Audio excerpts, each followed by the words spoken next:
Amahoro y'Imana abane namwe nshuti bakundwa, ndizera kuko muguwe neza, ndizera kuko mumeze neza. Imana yacu nihabwe icyubahiro. Nkuko bisanzwe rero ni muri wa mwanya w'ikiganiro ibanga ry'ubutsinzi tugarutsemo kugira ngo dusangire ijambo ry'Imana. Ndagira ngo tuganire ijambo ry'Imana Imana iduhaye dusanga mu gitabo cyo kubara ibice byaho 14 turasoma umurongo wa 11. Igitabo cyo kubara ibice 14 umurongo wa 11 haravuze ngo Uwiteka abwira Mose ati, ubu bwoko buzageza he kunsuzugura? Buzageza he kutanyizezwa n'ibimenyetso byose nakoreye hagati muri bo? Reka tugeze ahangaha. Imana yo mu ijuru itugirire neza. Aya ni amagambo Imana yabwiye umusabyi wayo witwa Mose. Imana imubwiye ikintu gikomeye. Imana iramubwira ngo ubu bwoko buzageza hehe kutanyizera? Imana itugirire neza. Mbanje kugushimira wowe wamaze gukora subscribe kuri iyi channel. Imana iguha umugisha. Nawe utarayikora turagusaba ko wayikora kugira ngo dukomeze twubake umurimo w'Imana, umuryango mugari wa Nazareth Ministries. Imana irabiguhera umugisha, kandi iyo nkunga yawe ni y'agaciro cyane rwose uzaba utanze ku gikorwa cy'Imana. Rero reba aho hari akazogera ukoza urutoki rwawe gutya, niba utarakozaho urutoki. Ubaye wararukojejeho ntabwo biba bikeneye kongera kurukozaho. Hanyuma ukore like, ukore comment, ukore share, usharinge ibiganiro, ubibonye ubisangize inshuti zawe. Yesu aguhe umugisha. Umunsi rero tugiye kuganira ku ijambo rivuga ngo icyaha gikomeye ukwiye kwirinda mu buzima bwawe ni icyaha cyo kutizera.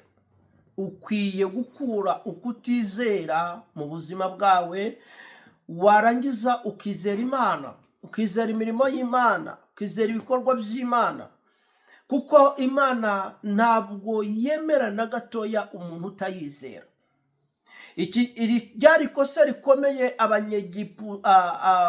Abisiraheli bari bakoze ikosa ryo kutizera Imana, kandi babonye imirimo Imana yabakoreye mu gihugu cya Egiputa.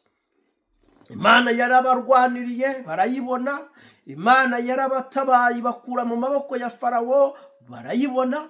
Babonye Imana izamura ibikeri biza kwataka Farawo, ibyo barabibona, babona imirimo y'Imana. Babonye Imana ibateza Farawo ibibugu, ibyo barabibona.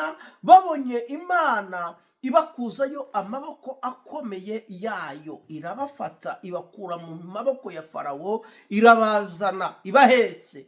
Ariko ngo bageze mu butayu, ngo batangira kwidodomba, batangira gutuka Imana, bavuga ngo Imana yatuzanye dupfira ahangaha. Kandi babonye Imana ibagaburira amanu, babonye barwara Imana irabakiza, bagendaga urugendo imyenda ntibasazireho. Imana yari ifite ukuntu ibatwaye, yari ifite ukuntu ibabeshejeho.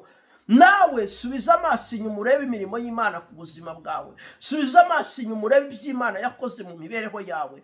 Uraza guca bugufiya wihane kutizera, kuko hari imirimo ikomeye Imana yakoze mu buzima bwawe. Wararwaye ntiwapfa. Hari abantu barwaye barapfa, wagiye kwa muganga uvayo uri muzima. Hari abantu bagiye ntibashobora kuvayo, bavayo bapfuye, bavanayo ibisiga. Ariko wowe wagiye kwa muganga uvayo uri muzima. Uyu munsi uracyatembera ku maguru yawe uri muzima. Uyu munsi uracyarebesha amaso yawe ni mazima. Uyu munsi uracyakoresha amaboko yawe ni mazima. nshuti y'umusaraba, subiza amaso inyuma urebe imirimo y'Imana, subiza amaso inyuma urebe ibyo Imana yakoze mu buzima bwawe. Uraza gusanga Imana yarakoze imirimo ihambaye, uraza gusanga Imana yarakoze ibikorwa bikomeye ku buzima bwawe, uraza gusanga Imana yaratanze ingabo nyinshi zigapfa ku bwawe, uraza gusanga Imana yarakurwaniriye, uraza gusanga Imana yarahabaye. Leraso benefaye. Iyo utakaje ukwizera uba wise Imana inyabinyoma. Iyo utakaje ukwizera uba ubwiye Imana ngo nta kintu ushoboye. Iyo utakaje ukwizera uba ubwiye Imana ngo ntacyo wamaze mu buzima bwanjye. Reka nkubwire, uyu munsi subiza amaso inyuma urebe imirimo y'Imana ku buzima bwawe. Subiza amaso inyuma uraza gusanga ukuboko kw'Imana kwarabanye nawe. Subiza amaso inyuma uraza gusanga Imana yarakoze ibikomeye ku buzima bwawe. Wa mubyeyi we, uyu munsi wa none ufite urubyaro, hari abantu babifuza. Subiza amaso inyuma urebe abo bana bawe, uraza kuramburira Imana amaboko. Subiza amaso inyuma urebe urugo Imana yaguhaye, uraza gushima Imana. Kuko hari abageze muri urwo rugo ntibashobora kurumaramo na kabiri, ariko urugo rwawe ruracyahagaze. Subiza amaso inyuma. Nawe subiza amaso inyuma, wowe bishobora kuba byaranze urugo nubwo rwanze, ariko waruvuye muri muzima. Noneho hari nabo ingo zanga bakanicana. Subiza amaso inyuma uraza gusanga hari ibyo Imana yakoze ku buzima bwawe. Reka nkubwire, icyo udafite uyu munsi ntibivuze yuko nta gihari. Nagira ngo nkubwire ngo icyo udafite kirahari, ejo kirahari, ejo ni heza, ejo Imana izakora ibikomeye ku buzima bwawe. Ahubwo ongera ugirire Imana icyizere, ongera ugarurire Imana icyizere. Imana ibwira Mose, iramubwira ngo ubu bwoko mburimbure, mbice. Imana yari yarakaye. Imana iravuga ngo mbice, mbwira Mose mbice, mbarandure. Kubera iki? Bazageza hehe kutabona imirimo yanjye? Bazageza hehe kutabona ibikorwa by'amaboko yanjye? Ubu nta kintu ntabakoreye, ubu nta kintu nabakoreye, ubu ntabwo nakoze ibihambaye ku buzima bwabo. Kuba narabakuye kwa Farawo byonyine si imirimo yanjye. Bazageza hehe kutanyizera? Imana ngo ibwira Mose, iramubwira ngo mbice, mbwira mbice. Mose Imana arayitakambira, arayibwira ngo wibica, kuko Farawo nabyumva azavuga yuko wananiwe kubageza mu masezerano. Mose yari ari ku rwego rwo kuvugana n'Imana, akayibuza gukora icyo yari igiye gukora. Yari ari ku rwego rwo gusabana n'Imana. Mose abasabira imbabazi, ariko Imana yari yashavuye kuko ntibizeraga.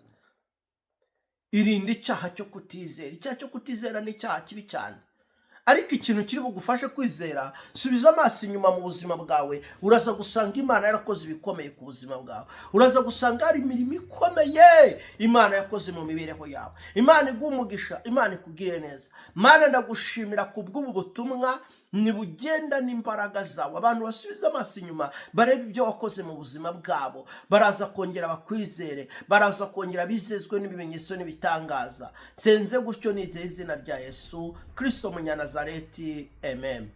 Imana iguha umugisha, Imana ikugire neza. Ubutumwa busangize inshuti zawe. Yesu aguha umugisha. Shalom shalom.